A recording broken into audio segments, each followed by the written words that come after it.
बड़े बड़े चौधरियों की और बड़े बड़े सरमायादारों की चौधराहट मस्जिद में आने के बाद सब फेल। मस्जिद के बाहर अपने आप को बड़ा कहना, छोटा कहना, तू बड़ा मैं बड़ा, तू छोटा मैं छोटा, ये मस्जिद के बाहर कहना। मेरे घर में आए हो तो सब बराबर हो, खान भी हो, अंसारी भी हो, तेली भी हो, सो भी जिस बिरादरी के मानने वाले हो, सब लोग मेरे घर में एक हैं। एक गरीब आदमी का बच्चा आलिम कुरान है, आलिम है, हदीस है, पढ़ के आया है मदरसे से, बहुत गरीब है बच्चा बेचारा, उसका बाप ज़कात ले लेके खाता है और अपने बच्चों को खिलाता है। लेकिन अगर इल्म में माहिर और आगे है, मौलवी है, हाफिज है, तो वो मुसल्ले इमामत पे खड़ा होगा और बड़े से बड़ा अमीर उसके पीछे नमाज पढ़ेगा। ये मसावात का दर्स अगर किसी मजहब ने इज्तिमाई शक्ल में दिया है तो वो इस्लाम है। यही आजान की आवाज पार्लियामेंट में एमपी और एमएलए मुसलमानों के लिए भी है, और यही आजान की आवाज सड़कों पर भीख मांगने वाले भिखारियों के लिए भी है। दोनों एक ही वक्त में मस्जिद में आएंगे। अमीर के लिए कोई अलग वक्त और गरीब के लिए कोई अलग वक्त नहीं। अमीर के लिए कोई और मस्जिद नहीं और गरीब के लिए कोई और मस्जिद नहीं। मेरे घर में आए हो तो सब बराबर हो, सब फकीर हो। यहां मांगो मुझसे, अपने घर में दौलत दिखाना, मेरे घर में तुम सब फकीर हो। अंतुमुल फुकरा, आए मस्जिद में आने वालों तुम सब फकीर हो, तुम सब मेरे फकीर हो। वल्लाहु गनीयुन हमीद, अल्लाह गनी है, वो बेनियाज है, वही काबिल तारीफ है। बस अल्लाह ही मालिक है और सब फकीर हैं। ये दर्स देता है इस्लाम। मसावात का दर्स अगर देता है तो इस्लाम देता है। या युहन्नास इन्ना खलकनाकुम मिन ज़करिन व उन्सा वजअलनाकुम शुऊबन व क़बाइला लितारफू इन्ना अक्रमकुम इंदल्लाहि अत्काकुम। आए संपूर्ण जगत की मानव जाति, आए सारी दुनिया के इंसानों, हमने तुम्हें एक ही मर्द और एक ही औरत से पैदा किया है। तुम्हारा बाप एक, तुम्हारी माँ एक, तुम सब आदम की औलाद हो, तुम सब हव्वा के बेटे हो, तुम सबका एक ही बाप है मनु आशु, और तुम सबकी एक ही माँ है शत्रुपा हियुबती। तुम सब इसी माँ के और इसी बाप के बेटे हो। ये कुरान ने सबको भाई भाई कहा है, सबको कहा तुम सारी दुनिया के इंसानों, तुम्हारा बाप एक है, तुम्हारी माँ एक है। इन्ना खलकनाकुम मिन ज़करिन व उन्सा। और इस्लाम लाने के बाद सारे काले गोरे के फर्क को मिटा दिया जाता है। देख लीजिए, हय्या अलस सलाह की आज़ान की आवाज जब कानों में पड़ती है, अमीर गरीब सब अल्लाह के घर में जमा है। अंसारी भी है, खान भी है।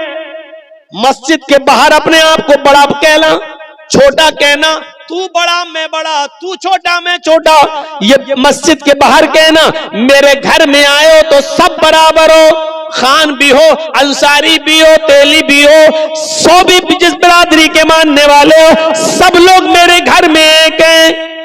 बड़े बड़े चौधरियों की और बड़े बड़े सरमायादारों की चौधराहट मस्जिद में आने के बाद सब फेल। क्यों?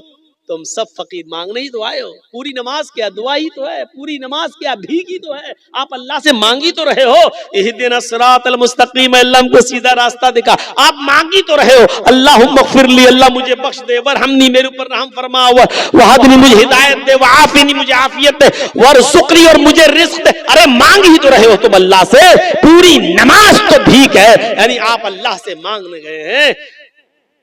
आप तो खुद साबित कर रहे हैं कि अल्लाह मालिक है और हम फकीर, और तुम किसी गरीब आदमी को भगाओगे। इसी मंजर को देखकर तो डॉक्टर अंबेडकर ने कहा था, ये देखिए अमीरी गरीबी के फर्क को मिटा दिया गया है, काले गोरे के फर्क को मिटा दिया गया है। यही तो इस्लाम है, यही तो दर्स दिया है मोहम्मद रसूलुल्लाह ने। इस्लाम यही दर्स। हजरत उमर फारूक पेशाब कर रहे हैं और उनका गुलाम कहता हुआ चीखता हुआ निकला, ये अमीरुल मोमिनीन, अमीरुल मोमिनीन, अमीरुल मोमिनीन। हजरत उमर फारूक को नहीं देख पाया वो, अब अमीरुल मोमिनीन पेशाब कर रहे हैं, उनको गुस्सा आ रहा, कमीना अमीरुल मोमिनीन चिल्ला रहा, पता नहीं मैं पेशाब कर रहा हूं, ऐसे कैसे उठ जाऊंगा। जब इस्तंजा करके फारिग हुए तो जी देख नहीं रहे हो कि मैं पेशाब कर रहा था? अमीरुल मोमिनीन एक थप्पड़ दिया उसके गाल पर। हाँ बोलो क्या बात? उसने अपनी कुछ बात बताई और कहा ठीक है अच्छा चलो हो जाएगा। उसके बाद जब जाने लगा, हजरत उमर फारूक इधर मुड़े, वो इधर मुड़ा। उनका गुलाम कहने लगा अमीरुल मोमिनीन आप मुझे जिस काम के लिए भेज रहे हैं मैं जा रहा हूं, लेकिन थोड़ी सी गुजारिश है। कहा जी बोलो। अभी अभी आपने मेरे गाल पर जो थप्पड़ मारा है, बस आपको मैं इतना कहना चाहता हूं कि थोड़ा सा अकेले में जाकर अपने घर में तन्हाई में जाकर थोड़ी देर के लिए इतना सोच लेना कि ये थप्पड़ आपने जायज मारा है कि नाजायज मारा है। इतना एहसास कर लेना कहीं आपने धोखे में और उजलत में जल्दबाजी में तो मेरे गाल पे थप्पड़ नहीं मार दिया। मुझे तो अपनी कोई गलती नजर नहीं आ रही थी, हो सकता है कि आपको कोई गलती नजर आए। अगर कोई गलती नजर आ जाए तो मुझे भी बता देना। अमीरुल मोमिनीन ने कहा साफ साफ गलती है।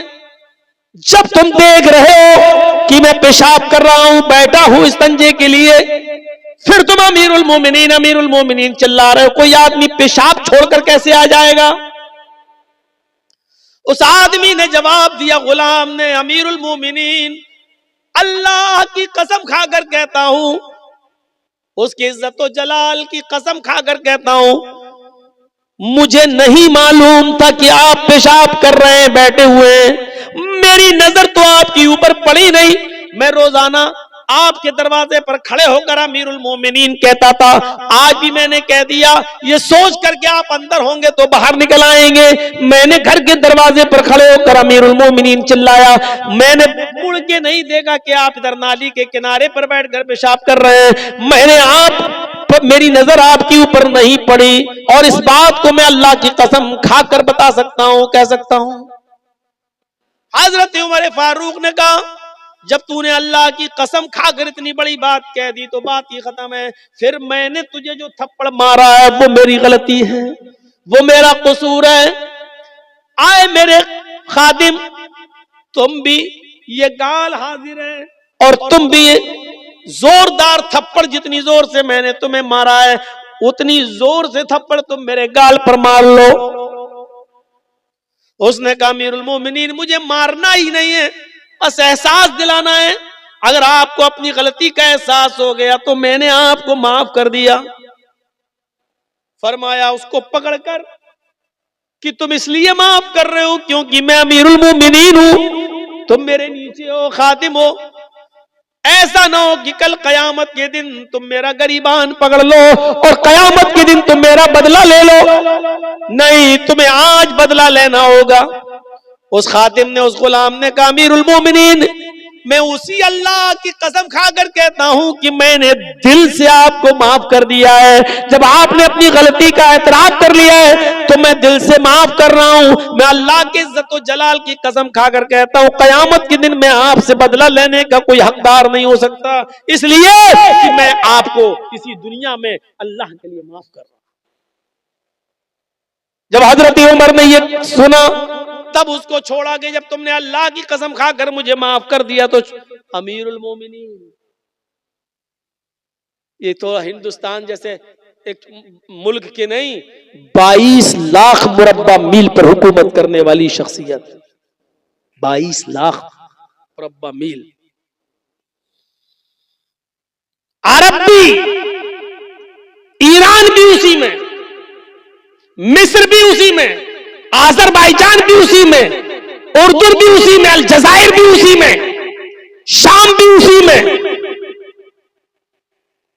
गौर कीजिए, इतनी सारे के सारे जो आज अलग अलग मुल्क बन गए हैं, इतनी बड़ी बस्ती के अकेले 22 लाख मुरब्बा मील पर हुकूमत करने वाली शख्सियत और अपने आप को बदले के लिए पेश कर रही है मुझे भी मारो। क्यों? क्योंकि इस्लाम लाने के बाद अमीर और गरीब का कोई फर्क नहीं। गाल के बदले गाल, हाथ के बदले हाथ, गर्दन के बदले गर्दन। मैंने तुम्हें मारा है, तुम मुझे। ये है मसावात। इस्लाम दीन तौहीद है, दीन रिसालत है, दीन मसावात है, दीन अदल है, दीन तकवा है। और अभी मैंने जो आपको बताया है मसावात का युद्ध, इस्लाम दीन सहल भी है, आसानी है इसके, बहुत आसानी। पहले जमाने में इतनी आसानियां नहीं थी। 5 वक्त की नमाज फर्ज है, इतनी जबरदस्त फर्जियत है नमाज की कि किसी भी हाल में और किसी भी कंडीशन में माफ नहीं है। खड़े होकर पढ़ने की ताकत नहीं है तो बैठ के पढ़ो लेकिन पढ़ो, बैठ के पढ़ने की ताकत नहीं है तो लेट के पढ़ो लेकिन पढ़ो, यही आसानी है। यह नहीं कहा कि मर रहे हो लेकिन खड़े होकर पढ़ो, यह नहीं कहा जान जा रही हो फिर भी खड़े होकर पढ़ो। माफ तो किसी कंडीशन में नहीं है, लेकिन आसानी इतनी दे रखी है कि खड़े होकर पढ़ने की ताकत नहीं तो बैठ के पढ़ो, बैठ के नहीं तो लेट के पढ़ो, इशारे से पढ़ो। होंठ हिलाकर पढ़ सकते हो तो होंठ ही हिलाकर पढ़ो। वुजू करने से तबीयत और खराब हो रही है तो तयम्मुम करके पढ़ो लेकिन पढ़ो। पेशाब की में नलकी पड़ी हुई है, पाइप पड़ा हुआ है, पेशाब की थैली लटकी हुई है, इस कंडीशन में भी आपको नमाज पढ़ना है। मुंह के होंठ हिलाकर पढ़ना है, जबान हिलाकर पढ़ना है, लेकिन पढ़ना है। आसानी। इस्लाम दीन एतदाल, दीन मोतदिल है, इसके अंदर एतदाल ही एतदाल मिलेगा। ज़कात फर्ज है मुसलमानों हम सब के ऊपर, लेकिन जो साहिब इस्तिताअत न हो, यह नहीं कहा गया कि तुम अपना घर बेचो तब ज़कात दो। एतदाल में ज़कात फर्ज है उन लोगों पर जो साहिब इस्तिताअत हो। हज फर्ज हम सब के ऊपर, लेकिन जो इन इस्तिताअत इलैहि सबीला, जो वहां तक जाने की ताकत रखता हो। हज फर्ज है मुसलमान पर, लेकिन ये नहीं कहा गया कि अपनी दुकान बेचकर जाओ लेकिन जाओ, ये नहीं कहा गया अपना मकान बेचकर जाओ लेकिन जाओ। आसानी है इस्लाम। पानी नहीं मिल रहा है तो तयम्मुम करके नमाज पढ़ लो। एतदाल है और सहूलत है इस्लाम के अंदर। मेरे भाइयों, इससे ज्यादा सहूलत और क्या होगी कि एक शख्स आया अल्लाह के रसूल के पास और कहने लगा हलक तो या रसूल अल्लाह, बुखारी के अल्फाज, अल्लाह के रसूल मैं तो हलाक हो गया, बर्बाद हो गया। आपने कहा क्यों, क्या हुआ? कहा अल्लाह के रसूल रोजे की हालत में बीवी से हम बिस्तरी कर ली। आपने कहा अच्छा, गलती तो हुई है तुमसे, लेकिन इस्लाम के अंदर रास्ता है, और वो रास्ता ये है कि इस एक रोजे को तो तुम्हें पूरा करना ही पड़ेगा बाद में। अब एक गुलाम आजाद करो। कहा अल्लाह के रसूल पूरी जिंदगी हमें गुलामी करते हुए हो गई दूसरे की, हम कहां के गुलाम आजाद कर पाएंगे। अल्लाह के नबी ने फरमाया तो दूसरा ऑप्शन भी है, अगर गुलाम आजाद करने की ताकत नहीं है तो 60 रोजे रखो मुसलसल, पे दर पे कंटिन्यू, शहरैनी मुतताबिऐन, कंटिन्यू रखना है, रेगुलर, पर पे दर पे, एक भी छूटना नहीं चाहिए बीच में। 60 रोजे मुसलसल बिला किसी उज़्र और बिला किसी बीमारी के, एक भी रोजा आपने अगर छोड़ दिया तो अब तक जितने रखे वो सब बेकार। मसलन अगर आपने 50 रोजे रखे, अब सोचा कि थोड़ा 2-4 दिन आराम कर लें, 10 ही तो रह गए हैं, और जहां आपने बिला किसी उज़्र के, बिला किसी बीमारी के एक रोजा भी छोड़ दिया, वो 50 बेकार, फिर से रखो 1 से 7। कहता कितने? का 60। कहा अल्लाह के रसूल एक रोजे का तो ये हाल है, बीवी से मिल बैठा, 60 रोजे कहां से रख लूंगा, मेरे पास 60 रोजे रखने की भी ताकत नहीं। आपने कहा फिर एक और तीसरा रास्ता है, बस आखिरी, लास्ट वे, आखिरी रास्ता। कहा क्या है, बताइए बताइए। आपने फरमाया 60 मिस्कीनों को खाना खिलाओ। सोचने लगा। आपने कहा क्या सोच रहे हो? कहा कि अल्लाह के रसूल इसके अलावा कोई? का नहीं, सिर्फ 60 मिस्कीनों को, अब ये आखिरी रास्ता है। कहा अल्लाह के रसूल आपको शायद मेरी कंडीशन मालूम नहीं है। आपने कहा अब क्या हुआ? कहा मेरा अपना यह हाल है कि अगर सुबह खाने को मिल जाए तो शाम को भूखा सोता हूं, और शाम को मुझे और मेरी फैमिली को अगर खाने को मिल जाए तो सुबह से लेकर शाम तक भूखा रहता हूं। हमें दोनों टाइम खाना नहीं मिल पा रहा है, मैं 60 मिस्कीनों को खाना कहां से खिला सकता हूं? नहीं है। 3 ही ऑप्शन होते हैं और तीनों उसके पास नहीं है। तो अल्लाह के रसूल ने कहा अच्छा लो, रुको मैं तुम्हारे लिए इंतजाम करवाता हूं, कुछ तो करना पड़ेगा तुम्हें, ऐसे थोड़ी बीवी हलाल हो जाएगी तुम्हारे लिए। नमाज का वक्त होता है, नमाज के बाद आपने ऐलान किया सहाबा से, ये तुम्हारा भाई है, रोजे की हालत में बीवी से हम बिस्तरी कर बैठा है, गुलाम आजाद करने की ताकत नहीं, रोजे रखने की ताकत नहीं, मिस्कीनों को खाना खिलाने की ताकत नहीं, इसके लिए चंदा करो, जो किसी के पास हो लेकर आओ, इसकी मदद करो, ये अपने इलाके के गरीबों मिस्कीनों में तकसीम कर देगा, इसका कफारा अदा हो जाएगा, इसकी पेनाल्टी अदा हो जाएगी। अच्छा, अब लोग अपने घर से लाए, कोई 2 खजूर, कोई 5 खजूर, कोई 10 खजूर, कोई कुछ, एक टोकरा भर गया, इतनी बड़ी थैली, अल्लाह के रसूल ने अपने हाथ से उठाकर उसको दिया, लो ये तुम्हारे भाइयों ने तुम्हारे लिए चंदा किया है, पकड़ो इसको। कहा मैं क्या करूं इसका अल्लाह के रसूल? ताज्जुब देखिए, कहा अल्लाह के नबी ने जाओ अपने कबीले में, अपने खानदान में जाओ और इसको अपने इलाके के गरीबों में, अपने कबीले के गरीबों में तकसीम कर दो, तुम्हारा कफारा अदा हो जाएगा और तुम्हारी बीवी हलाल हो जाएगी तुम्हारे लिए, जाओ। कहने लगा अल्लाह के नबी सल्लल्लाहु अलैहि वसल्लम मैं अपने कबीले में किसको दूं? आपने कहा बताया तो, अपने इलाके के गरीबों में, मिस्कीनों में बांट दो। कहने लगा अल्लाह की कसम, पूरे गांव में, पूरे कबीले में, पूरे खानदान में मुझसे ज्यादा गरीब कोई है ही नहीं। ये सुना तो अल्लाह के नबी के चेहरे पर मुस्कुराहट आ गई, आपके दांत दिखाई देने लगे, आपकी बाँछें खिल उठी और हंसते हुए कहा तो तू ही ले जा, जा खुद खा ले और अपने बच्चों को खिला दे, तेरा कफारा अदा हो जाएगा, जा। इससे ज्यादा आसानी कौन से मजहब पे और किस मजहब में मिलेगी? आपको ताज्जुब होना चाहिए।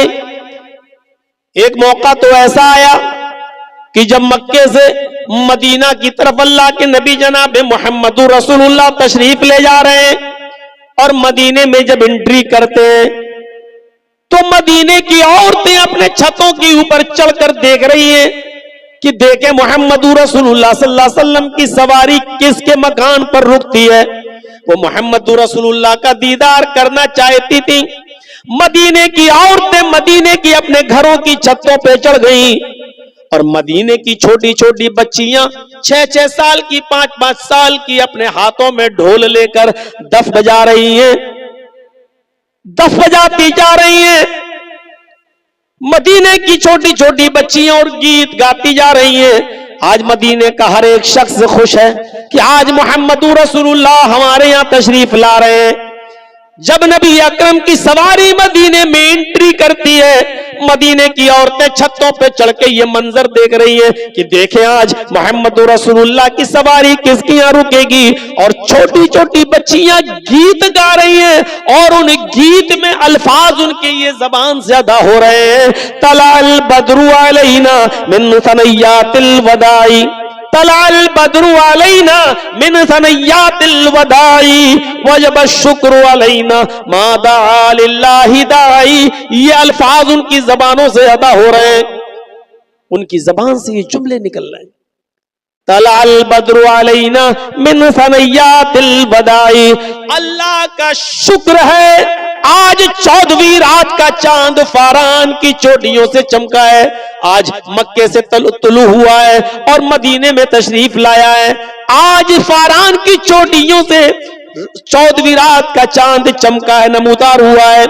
वजब शुक्र अलैना मादा लिल्लाहि दाई। इस पर हम अल्लाह का जितना भी शुक्र अदा करें वो कम है, इस पर हम अल्लाह की जितनी भी तारीफ करें कम है। नबी अकरम की शान में वो छोटी छोटी 5-5, 6-6 साल की बच्चियां ये गीत गा रही हैं। अल्लाह के नबी ने जब उनकी जबान से निकलने वाले इस गीत को सुना तो आप मुस्कुरा दिए।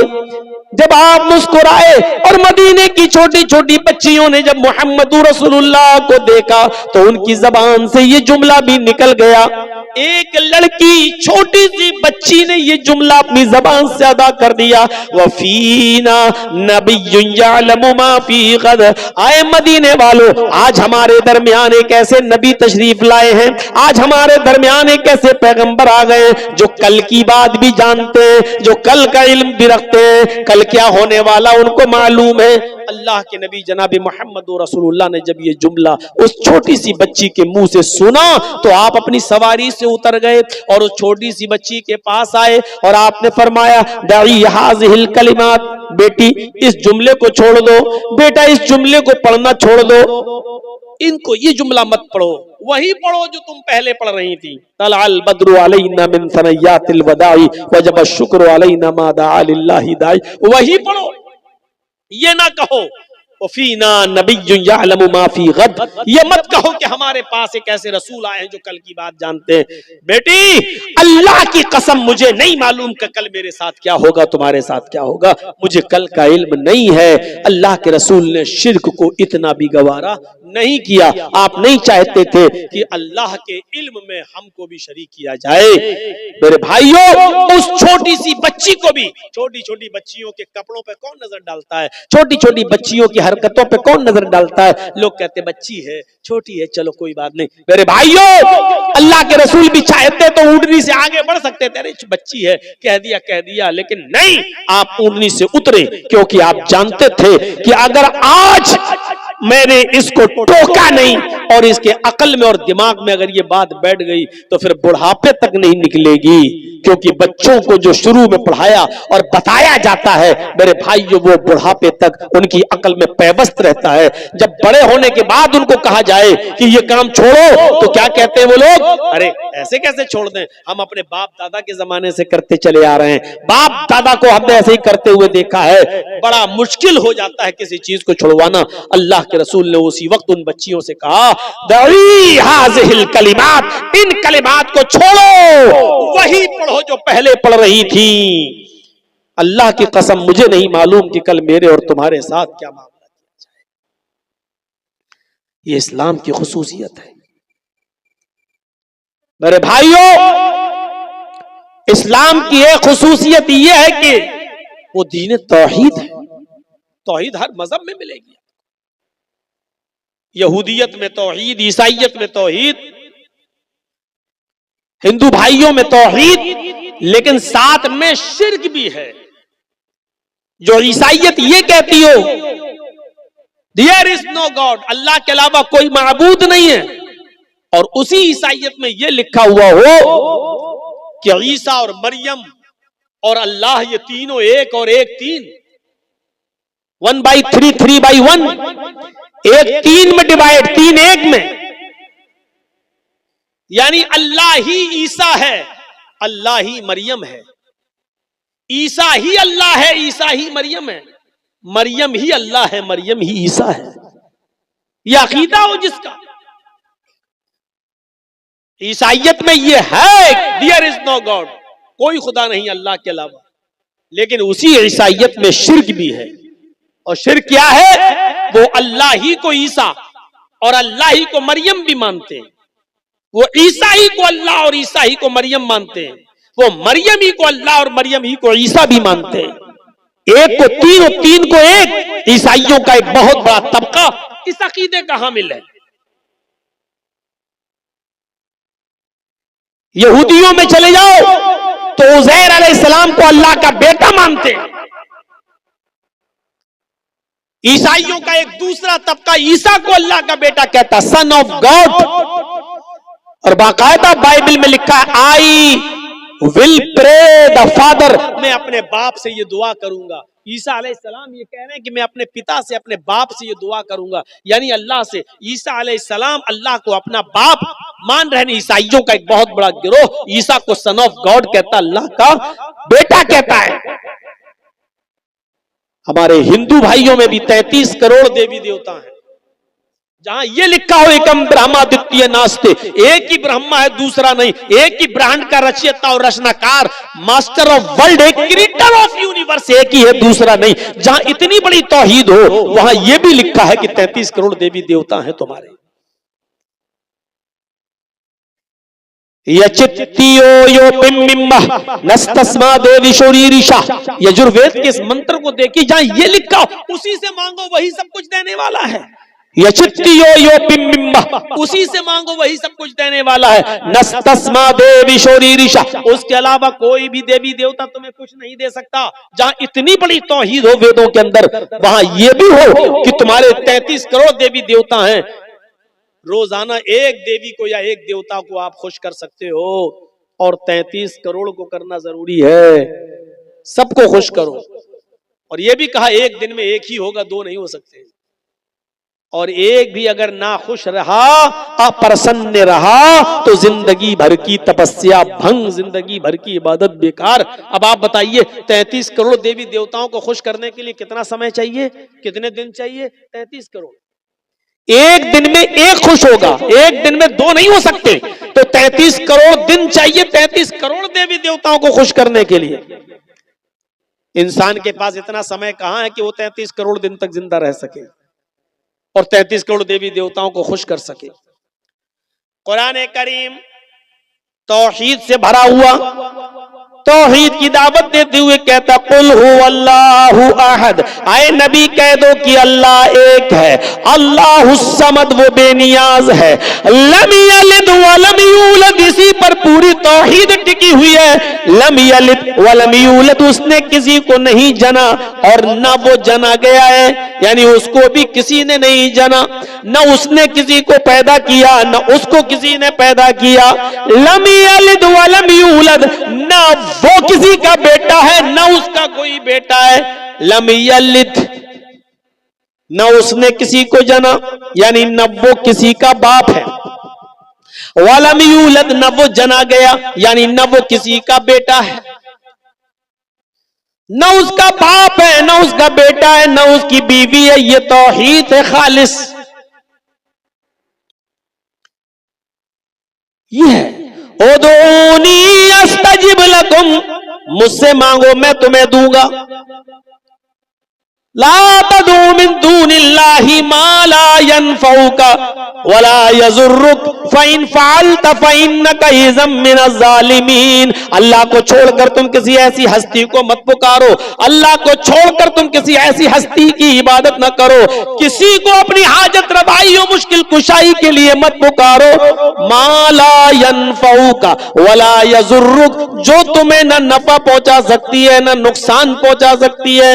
मा ला यनफउका वला यजुर्रुक, जो तुम्हें न नफा दे सकती है न नुकसान पहुंचा सकती है। मा ला यनफउका वला यजुर्रुक, जो तुम्हें न नफा दे सकता है न नुकसान पहुंचा सकता है। फ़इन फ़अलता फ़इन्नका इज़म मिनज़ ज़ालिमीन, अगर तू ऐसा करेगा तो जालिमों में लिखा जाएगा। फ़इन फ़अलता फ़इन्नका इज़म मिनज़ ज़ालिमीन, अगर तू अल्लाह को छोड़कर किसी और से मदद तलब करेगा, मांगेगा, पुकारेगा, तो तू जालिम कहलाएगा। यही तौहीद है। इस्लाम की खुसूसियत यह है कि ये दीने तौहीद। दूसरी खुसूसियत यह है कि रिसालत का सही तसव्वुर इस्लाम ने पेश किया है। दुनिया में जितने भी मज़ाहिब हैं, किसी भी मजहब के मजहबी इंसान मजहब को उठाकर देख लो, वो किसको मानते? जिसको भी मानते हैं उन्होंने उसको इंसान ही नहीं रहने दिया। कोई एक मजहब उठा दो, कोई एक धर्म, गौतम बुद्ध के मानने वालों ने, आप चले जाइए नेपाल लुम्बिनी में, मैं गया हूं, गौतम बुद्ध का मंदिर, मुझे जब मेरा प्रोग्राम था लोग मुझे घुमाने के लिए ले गए, मुझे दिखाया गौतम बुद्ध में के मूर्ति के नीचे लिखा हुआ है बुद्ध भगवान। वो गौतम जो अपने सच्चाई की तलाश में निकले, अपनी बीवी को छोड़ा, अपने बेटे राहुल को छोड़ा और सच्चाई की तलाश में जंगलों में निकल गए, लकड़ियां चबा चबा कर जंगल में घूमते रहे और अपनी परवरिश करते रहे और सच्चाई की तलाश में रहे। जो एक इंसान थे, लेकिन उनके मानने वालों ने इंसानियत के दर्जे से उनको निकाल कर भगवान का दर्जा दे दिया। और आज गौतम बुद्ध के मंदिर पर आप देखेंगे लिखा होगा बुद्ध भगवान। बहुत दूर मत जाइए, दिल्ली चले जाइए, सिखों के गुरुद्वारे में चले जाइए, आप चांदनी चौक पर जहां गुरु नानक जी की मूर्ति बनी हुई है, आप अंदर जाएंगे तो आपके सर पे वो लोग रुमाल रख देंगे, कुछ कपड़ा रख देंगे और कहेंगे कि अब जाइए आप। कोई भी जा सकता है वहां, लेकिन उनके जो कानून है उसको फॉलो करना पड़ेगा। सर पे कुछ कपड़ा वपड़ा रख के, रुमाल वगैरह रख के आप जा सकते हैं। मैंने देखा है मेरे भाइयों, आज भी गुरु नानक की मूर्ति पर लिखा है नानक भगवान। वो गुरु नानक, जब आप गुरु ग्रंथ पढ़ेंगे तो गुरु नानक का एक वाकया गुरु ग्रंथ में आपको मिलेगा एक मुसलमान के ताल्लुक से, कि बहुत कंजूस और बखील एक मुसलमान था। चमड़ी चली जाए दमड़ी न जाए, 1 रुपया नहीं देगा उसके बदले में, चाहे उसकी चमड़ी उधेड़ ली जाए। लगता है ऐसा शख्स खाने में अगर मक्खी भी गिर जाए तो निकाल के फेंकता नहीं होगा, पहले चूसता होगा फिर फेंकता होगा। इतना कंजूस बखील मुसलमान। जब नानक जी को पता चला, ये गुरु ग्रंथ में लिखा है उनकी किताब में, जब उनको पता चला है तो गुरु नानक उसके पास एक सुई लेकर गए। वो सुई जो कपड़ा सिलते हैं जिससे हम लोग, एक छोटी सी सुई उसके पास लेकर गए और गुरु नानक ने उस मुसलमान आदमी से कहा कि मेरे भाई, मैं ये छोटी सी सुई लेकर आया हूं। उसने बड़ी इज्जत की उस गुरु नानक की और कहा ये बैठिए। उसने नाश्ता पानी चाय जो भी उस दौर में चलता था उसने खिलाया पिलाया, और इस गुरु नानक ने चलते वक्त उस मुसलमान को सुई दी और सुई देकर कहा ये आज रख लीजिए, मैं आपके पास अमानत के तौर पे रख रहा हूं, ये सुई आज रख लेना अपने पास संभाल कर, और मैं जा रहा हूं। तुम्हारे धर्म में तुम्हारा अकीदा ये कि एक दिन इंसान मरेगा, फिर दोबारा उसको उठाया जाएगा, कयामत के दिन उसका हिसाब व किताब होगा। मुसलमान ने कहा जी हां। फरमाया बस इस सुई को तुम अभी रख लो, अपने बेटों को भी नसीहत कर दो कि जब तुम मरो तो ये सुई भी तुम्हारे साथ तुम्हारी कब्र तक पहुंचा दें। कल कयामत के दिन जब उठो और जब अल्लाह तुम्हारा हिसाब व किताब ले तो ये सुई मुझे कल कयामत के दिन दे देना। वो मुसलमान कहने लगा आपका दिमाग तो नहीं खराब है, भला ये सुई लेकर कोई ऊपर जाएगा है? तो गुरु नानक ने यही बात उसकी पकड़ ली। गुरु ग्रंथ में लिखा है कि गुरु नानक ने उस मुसलमान से कहा कि जब एक छोटी सी और मामूली सी सुई तुम ऊपर नहीं ले जा सकते तो इतनी बड़ी दौलत, इतना बड़ा कारोबार, इतनी बड़ी फैक्ट्री, इतने बड़े मकानात और जमीन और जायदाद के तुम मालिक हो, फिर भी तुम्हारे दरवाजे के पास मोहताज और फकीर मायूस होकर मजबूर होकर लौट जाता है, तुम उसको एक दिरहम नहीं, एक दीनार नहीं, 1 रुपया तक नहीं देते हो, तुम एक फूटी कौड़ी नहीं देते हो, उसको भगा देते हो, तो क्या ये सारी की सारी चीजें अपनी छाती पर रखकर ले जाओगे?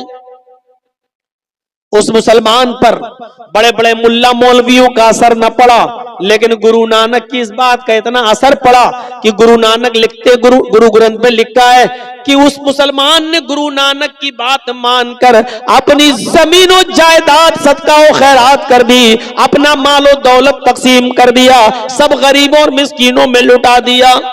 गुरु नानक ये मिसाल मुसलमान की देकर अपने सिख भाइयों को बताना चाहते थे कि देखो एक मुसलमान हमारी बात इतनी मानता है, तुम सिख बिरादरी के होकर हमारी बात नहीं मानते हो। मैं बताना ये चाहता हूं कि सिखों ने भी उस महान पुरुष को, उस गुरु नानक को भगवान का दर्जा दे दिया, इंसान नहीं रहने दिया। गौतम बुद्ध को बुद्ध भगवान, गुरु नानक को नानक भगवान। जैनियों में चले जाओ तो उन्होंने महावीर जी को भी महावीर भगवान का दर्जा दे दिया। हिंदू भाइयों में आ जाओ, कृष्ण जी और रामचंद्र जी को भी भगवान का दर्जा दे दिया गया। ईसाइयों में चले जाओ, ईसा अलैहिस्सलाम को सन ऑफ गॉड, अल्लाह का बेटा कह दिया गया।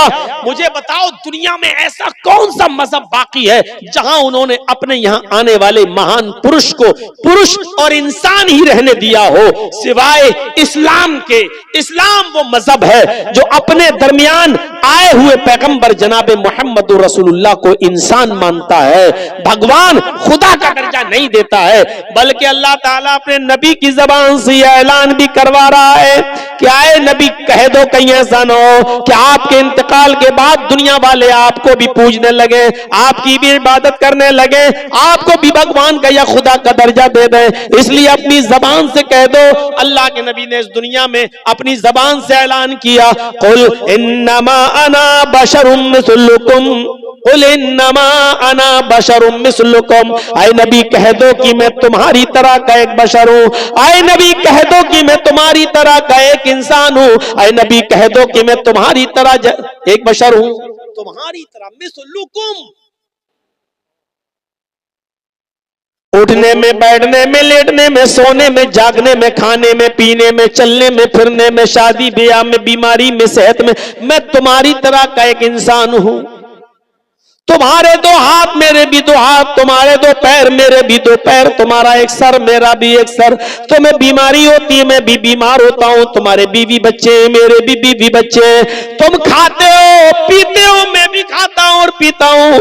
और यही तो वजह थी कि अरब के लोग मोहम्मदुर रसूलुल्लाह को रसूल नहीं मानते थे। वो कहते थे ये कैसा आदमी है, अपने आप को रसूल कह रहा है। क्या एक हमारी तरह उठने बैठने चलने फिरने वाला इंसान भी रसूल हो सकता है? और वो कहते थे मा लिहाज़र रसूल याकुलु ताम व यमशी फिल अस्वाक। ये कैसा रसूल है जो हमारी तरह खाता पीता भी और बाजारों में चलता फिरता भी है। यानी उनकी नजर में ये बड़ी अजीब चीज थी। वो कहते थे कि कोई इंसान भी रसूल हो सकता है, चलने फिरने वाला भी। अरब के लोग इंसान मानते थे लेकिन रसूल नहीं। हमारे यहाँ पर एक मुसलमानों का बहुत बड़ा तबका मोहम्मद रसूलुल्लाह को रसूल मानता है लेकिन इंसान नहीं। गौर कीजिए, वो रसूल नहीं मानते थे लेकिन इंसान मानते थे। कहते थे माले हाजर रसूल याकुलु ताम व यमशी फिल अस्वाक। ऐसा इंसान भी रसूल हो सकता है जो खाता पीता हो और चलता फिरता हो बाजारों में। हमारी तरह खाता पीता है, हमारी तरह बाजारों में चलता घूमता है और कह रहा रसूल है। कैसे हम मान लें? और हम रसूल मानते हैं और कहते हैं कि वाह साहब हम जैसे नहीं। इसमें कोई शक नहीं कि अल्लाह के नबी उठने में, बैठने में, लेटने में, सोने में, जागने में, खाने में, पीने में हमारी तरह के एक इंसान थे। और ऐसे इंसान थे कि अल्लाह के नबी सल्लल्लाहु अलैहि वसल्लम के पास एक शख्स आता है, एक सहाबी बदवी अराबी देहाती आता है और आने के बाद कुछ बात कहना चाहता अपने इलाके की। अल्लाह के नबी सल्लल्लाहु अलैहि वसल्लम ने कहा हाँ बोलो क्या बात। वो आया और कुछ कहना चाह रहा है, अल्लाह के रसूल, और कांपने लगा, थर्राने लगा। अल्लाह के नबी ने कहा बोलो क्या बात है, क्यों डर रहे हो, बोलो। कहा कि वो मैं अपने इलाके के लिए, फिर कांपने लगा। अल्लाह के रसूल अपनी जगह से उठे और उस देहाती के पास, उस अराबी के पास गए और जाने के बाद उसके दोनों कांधों को पकड़ा, ऐसे दोनों कांधों को पकड़ा और कहा ला तखफ, डरो नहीं, क्यों डर रहे हो। और आगे जो जुमले कहे वो देखिए, इन्नी लस्तु बी मलिक, मैं बादशाह नहीं हूं। क्यों डर रहे हो, मैं बादशाह नहीं हूं। मेरे सामने तुम कुछ बात कहना चाहते हो कहो। इन्नी लस्तु बी मलिक, मैं बादशाह नहीं हूं। अब उसने सोचा हाँ ये तो सही कह रहे हैं, मैं बादशाह नहीं हूं। और उसका डर उसके दिल से निकालने के लिए आपने कहा अनबनु इमरातिन ताकुलुल कदीद, बोलो जो बोलना हो, मैं बादशाह नहीं हूं, डरो मत। मैं भी एक ऐसी औरत का बेटा हूं, मुझे भी ऐसी मां ने पैदा किया है। मैं भी एक ऐसी औरत के पेट से बाहर आया हूं जो गोश्त के सूखे टुकड़े खाती थी। अनबनु इमरातिन ताकुलुल कदीद, मैं भी ऐसी मां का बेटा हूं जो गोश्त के सूखे टुकड़े खाती थी। कदीद अरब के अंदर क्या करते थे, ऊंट का गोश्त, जैसे ऊंट को नहर किया, 2 किलो 4 किलो 5 किलो का बड़ा टुकड़ा उसका काटा और उसको साल्ट लगाकर, नमक वगैरह लगाकर उसको धूप में खुश्क कर लिया जाता था, धूप में उसको सुखा लिया जाता था, और फिर जरूरत जब पड़ती थी तो उसी में से थोड़ा थोड़ा काट कर जरूरत के वक्त पका लिया करते थे और खा लिया करते थे, और बाकी टुकड़ा रखा रहता था। फिर कभी जरूरत पड़ी 1 हफ्ते बाद फिर थोड़ा सा काटा, फिर पकाया और खाया। इस गोश्त को कदीद कहते हैं अरबी जबान में। तो अल्लाह के नबी ने क्या फरमाया, आना बनो इमरातिन ताकुलुल कदीद। क्यों डरते हो मुझसे? मैं भी ऐसी मां का बेटा हूं जो गोश्त के सूखे टुकड़े खाती थी, यानी ताजा गोश्त भी जिसको खाने को नहीं मिलता था। कभी 4-5 किलो का टुकड़ा साल्ट नमक वगैरह लगा के धूप में सुखा लिया और जरूरत पड़ी तो उसी में से काट के पका लिया। ये गोश्त का टुकड़ा 2-2, 3-3, 4-4, 5-5 महीने चला करता था। गोश्त के सूखे टुकड़े खाने वाली औरत का बेटा हूं मैं। उसके बाद उस देहाती का डर निकला नबी अकरम सल्लल्लाहु अलैहि वसल्लम के ताल्लुक से, और फिर उसने अपनी बात अल्लाह के रसूल के सामने रखी। मैं बताना ये चाहता हूं कि लोगों ने तसव्वुर क्या दिया है अपने अपने महान पुरुषों के बारे में। किसी ने बुद्ध भगवान, किसी ने नानक भगवान, किसी ने महावीर भगवान, किसी ने कृष्ण भगवान, किसी ने राम भगवान, किसी ने सन ऑफ गॉड ईसा को अल्लाह का बेटा, किसी ने कुछ, किसी ने कुछ। लेकिन इस्लाम ने तसव्वुर यही दिया कि मोहम्मद रसूलुल्लाह भगवान नहीं थे, खुदा नहीं थे, अल्लाह नहीं थे, बल्कि वो एक ऐसी मां के बेटे थे जो गोश्त के सूखे टुकड़े खाती थी। यहां से हम अंदाजा लगाएं कि खुसूसियत क्या है इस्लाम की। इतनी सादगी कोई पेश करेगा?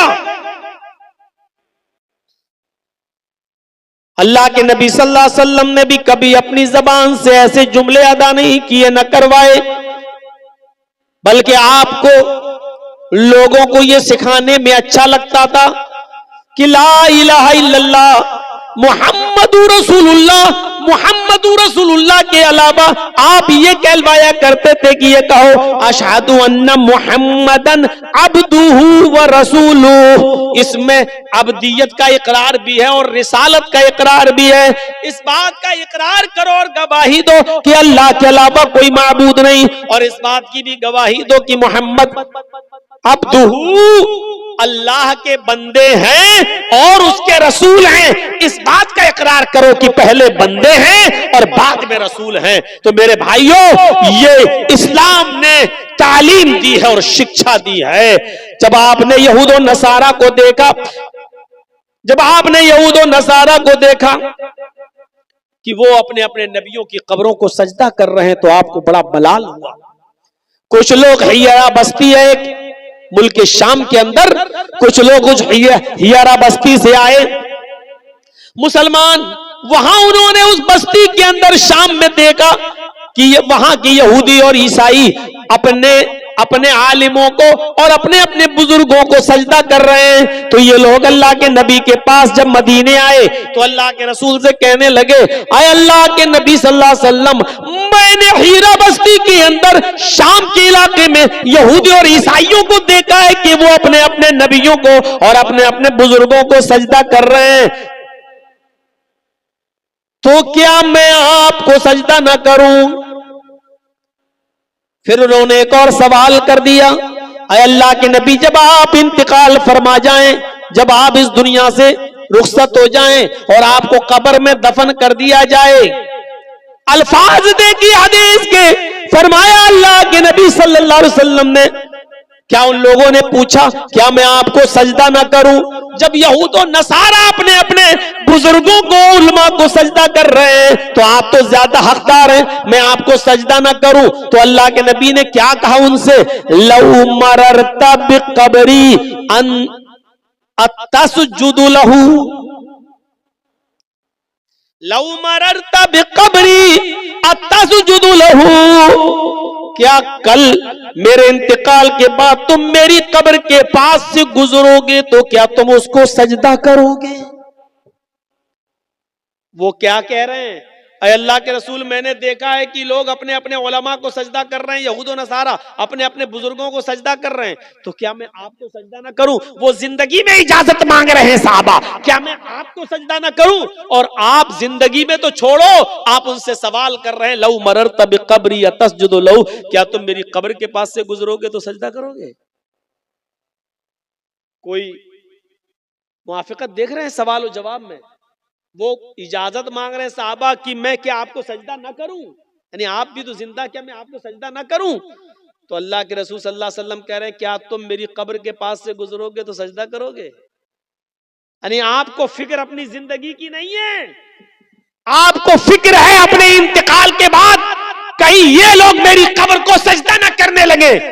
जिंदगी में तो मैं इनको रोक लूंगा, अभी मैं बहयात हूं, मैं इनको मना कर दूंगा, मैं इनको रोक लूंगा, अभी तो मेरे पास ताकत है रोकने की, अभी मैं मना कर दूंगा, नहीं मुझे सजदा बिल्कुल मत करो। तो जिंदगी में तो मैं रोकने की ताकत रखता हूं, तो आपको फिक्र हुई कहीं मेरे इंतकाल के बाद ये सजदा ना करने लगे मेरी कब्र पर, तो आपने क्या कहा? लऊ मररत बिक़ब्री अतस्जुदु लहू, कल तुम मेरी कब्र के पास से गुजरोगे तो सजदा करोगे? उन्होंने कहा ला, नहीं अल्लाह के रसूल, नहीं, कब्र के पास से गुजरूंगा तो सजदा नहीं करूंगा। आपने कहा फला तफअलू, ऐसा करना भी नहीं। उन्होंने कहा मैं नहीं करूंगा, आपने कहा ऐसा करना भी नहीं। उसके बाद अल्लाह के नबी ने फरमाया, लानतुल्लाहि अलल यहूदी वन नसारा इत्तखज़ू कुबूर अंबियाइहिम मसाजिद, अल्लाह की लानत हो यहूदियों पर और नसरानियों पर, जिन्होंने अपने अपने अंबिया की, अपने अपने पैगंबरों की कब्रों को सजदागाह बना लिया, जिन्होंने अपने अपने रसूलों की और अपने अपने नबियों की कब्रों पर सजदा करने की जगह बना लिया।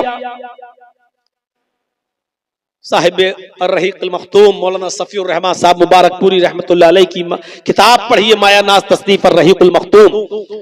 और आखिरी वक्त के नबी के हालात, तो नबी अकरम ने इंतकाल से 2 दिन पहले ये दुआ भी मांगी थी अल्लाह तबारक व तआला से, अल्लाहुम्मा ला तजअल कब्री वस्नन युअबद, अल्लाहुम्मा ला तजअल कब्री वस्नन युअबद, आय अल्लाह मेरे इंतकाल के बाद मेरी कब्र को बुतखाना ना बना देना, अल्लाह मेरी कब्र को मेरे इंतकाल के बाद ऐसी जगह ना बना देना जहां लोग इबादत करने लगे, मेले ठेले लगने लगे, जियारतें होने लगे, चिराग जलने लगे, ये सब होने लगे। आपने मना किया और आपने फरमाया, दुआ भी की, अल्लाह पहले तो ये कहा अल्लाह की लानत हो यहूद और नसारा पर जिन्होंने अपने अपने नबियों की कब्रों को सजदागाह बना लिया, और बाद में ये दुआ भी कर ली कि अल्लाह मेरी कब्र को सजदागाह मत बना देना, मेरी कब्र को चूमने चाटने की जगह ना बना देना। मेरे भाइयों, यहां से आप सीखिए कि आपने अपने बारे में क्या कहा, ये सिर्फ इस्लाम की खुसूसियत है, सिर्फ इस्लाम की, वरना हिंदू धर्म, हिंदू भाइयों में देवी देवता नहीं। एक बेटा अपने शराबी और जुआरी बाप के भी पैर छूता है और उसको भी रुकू करता और सजदा करता है। एक पत्नी अपने जुआरी और कबाबी पति के भी पैर छूती है। इस्लाम के तसव्वुर को समझने की कोशिश करो तो इस्लाम तौहीद, दीन तौहीद भी है, दीन रिसालत भी है, रिसालत का सही तसव्वुर पेश करता है। और हिंदू मजहब की किताबों में भी लिखा है कि आखिरी नबी भगवान नहीं इंसान होगा, उसका नाम अहमद होगा। वेदाहामिद पुरुष महानिमादित्य वरुण तपस प्रस्ताव यन्याय, वेदाहामिद पुरुष अहमद पैदा होगा, अहमद जन्म लेगा, पुरुष महानिमादित्य महान पुरुष होगा, उसके बराबर कोई दूसरा नहीं होगा। पुरुष इंसान कहा गया है वेदों में, अहमद नाम बताया गया है। अल्लाह के नबी के 2 नाम थे ना, एक मोहम्मद और अहमद, दोनों नाम कुरान में आए हैं। मोहम्मद नाम आपके दादा अब्दुल मुत्तलिब ने रखा है और अहमद नाम आपकी मां आमिना ने रखा है, और दोनों नाम कुरान में आए हैं। मुहम्मदुर रसूलुल्लाह वल्लज़ीना मअहु अशिद्दाउ अलल कुफ्फारि रहमाउ बैनहुम, ये मोहम्मद नाम भी आया है। और ईसा अलैहिस्सलाम ने बशारत दी अपनी कौम को, तो कहा था व मुबश्शिरम बिरसूलिन याती मिन बाद इस्मुहु अहमद, मैं तुम्हें खुशखबरी सुनाता हूं एक ऐसे रसूल की जो मेरे बाद आएगा, उसका नाम अहमद होगा। मोहम्मद और अहमद दोनों नाम आए, और वेदों में क्या कहा गया, वो भगवान नहीं होगा, अहमद उसका का नाम होगा, पुरुष इंसान होगा, महान इमादित्य, इतना बड़ा महान पुरुष होगा कि उसके बराबर कोई दूसरा नहीं होगा। वरुण तपसा, ईश्वर का अल्लाह का बहुत ज्यादा नाम लेने वाला होगा, अल्लाह का नाम बहुत ज्यादा लेगा। अल्लाह का नाम जितना अल्लाह के नबी ने लिया, हमें कोई लेता हुआ नजर ही नहीं आता। कहां है, मुझे दुनिया अपनी तारीख में दिखलाए कि किसने नाम लिया है अल्लाह का इतना ज्यादा।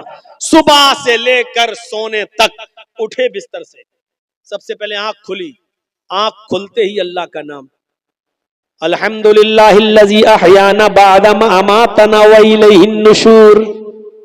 अल्हम्दुलिल्लाहिल्लज़ी अहयाना, अल्लाह का नाम।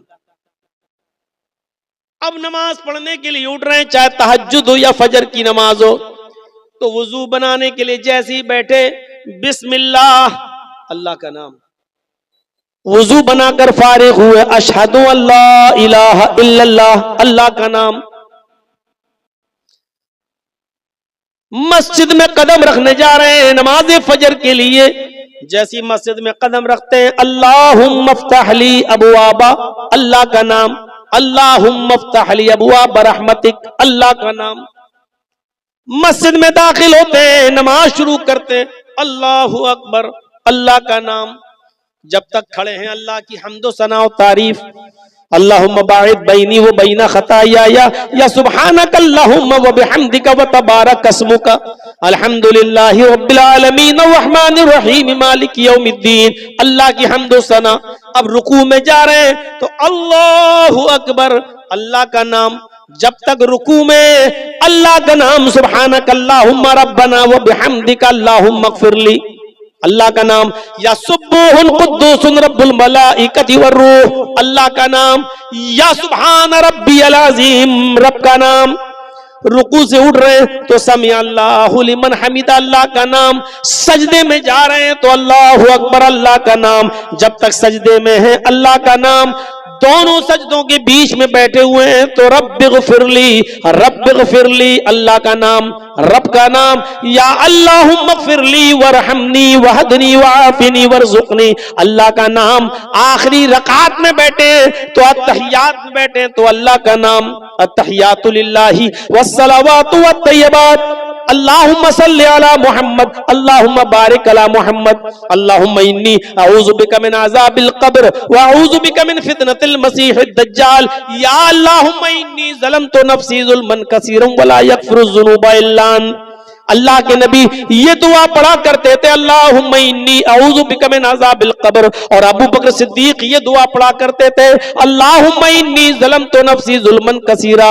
दोनों बुखारी के अंदर आई हैं। अल्लाह के नबी सल्लल्लाहु अलैहि वसल्लम से जब अबू बकर सिद्दीक ने पूछा और कहा कि अल्लाह के नबी मुझे कोई ऐसी दुआ बताइए जिस दुआ को पढ़कर मैं अपने गुनाहों की माफी अल्लाह ताला से मांगता रहूं, तो अल्लाह के नबी ने उनको ये दुआ सिखलाई, आए अबू बकर तुम ये दुआ पढ़ते रहा करो, अल्लाहुम्मा इन्नी ज़लमतु नफ़्सी ज़ुल्मन कसीरा वला यग़फ़िरुज़ ज़ुनूबा इल्ला अंत फ़ग़फ़िरली मग़फ़िरतम मिन इंदिका वरहमनी इन्नका अंतल गफ़ूरुर रहीम। ये दुआ सिखलाई थी अल्लाह के नबी सल्लल्लाहु अलैहि वसल्लम ने। और खुद अल्लाह के नबी का मामूल ये था कि आप ये दुआ पढ़ा करते थे, अल्लाहुम्मा इन्नी अऊज़ु बिका मिन अज़ाबिल क़ब्र व अऊज़ु बिका मिन फितनतिल मसीहिद दज्जाल। मेरे भाइयों, अल्लाह का नाम यहाँ पर भी ले रहे हैं। नमाज शुरू की थी तो अल्लाह के नाम के साथ, अल्लाहु अकबर। अब जब नमाज कंप्लीट करके खत्म करने का वक्त आया तो अल्लाह ही के नाम पर खत्म कर रहे हैं, अस्सलामु अलैकुम व रहमतुल्लाह, अल्लाह का नाम।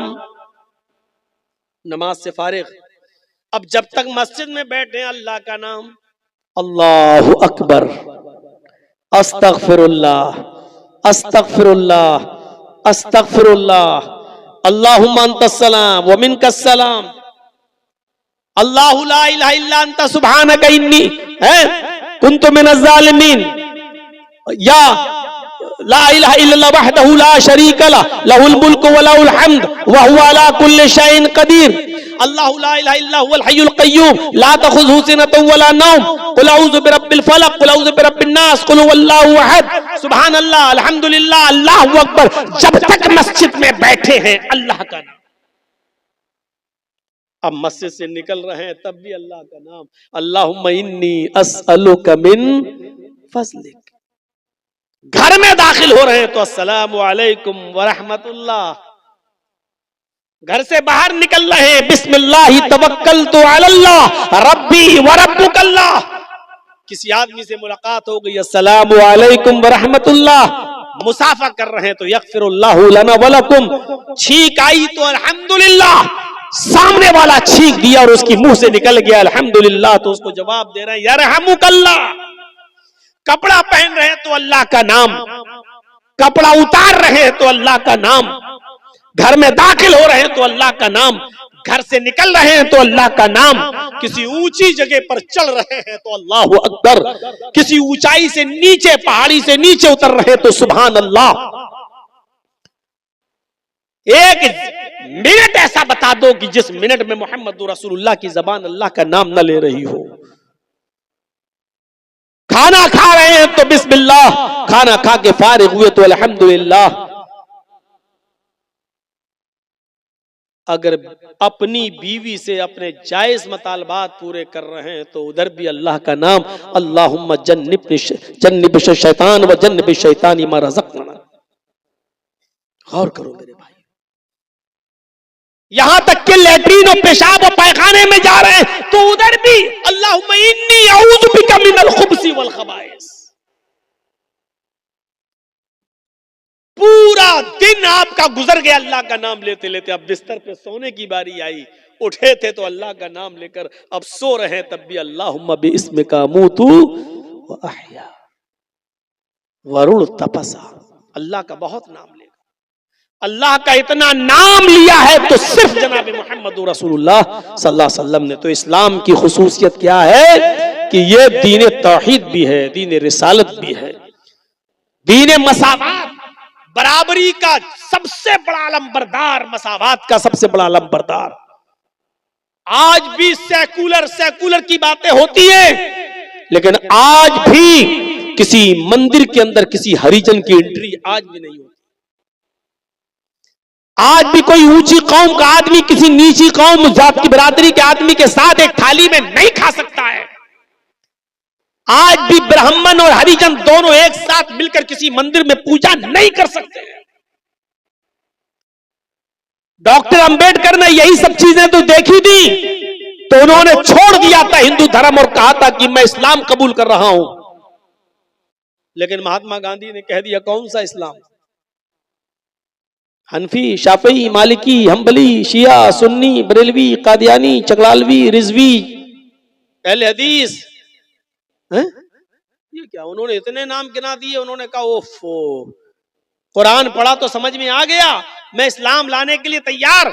अब इतने मसलक तुमने बता दिए, अब इनमें से कौन अच्छा है सबको पढ़ना पड़ेगा हमें। अगर एक साल भी सबको पढ़ा तो 72 साल लग जाएंगे 72 फिरकों को पढ़ने में। इतनी तो मेरी जिंदगी भी नहीं रह गई है। गौर कीजिए, कुरान पढ़ा तो समझ में आ गया।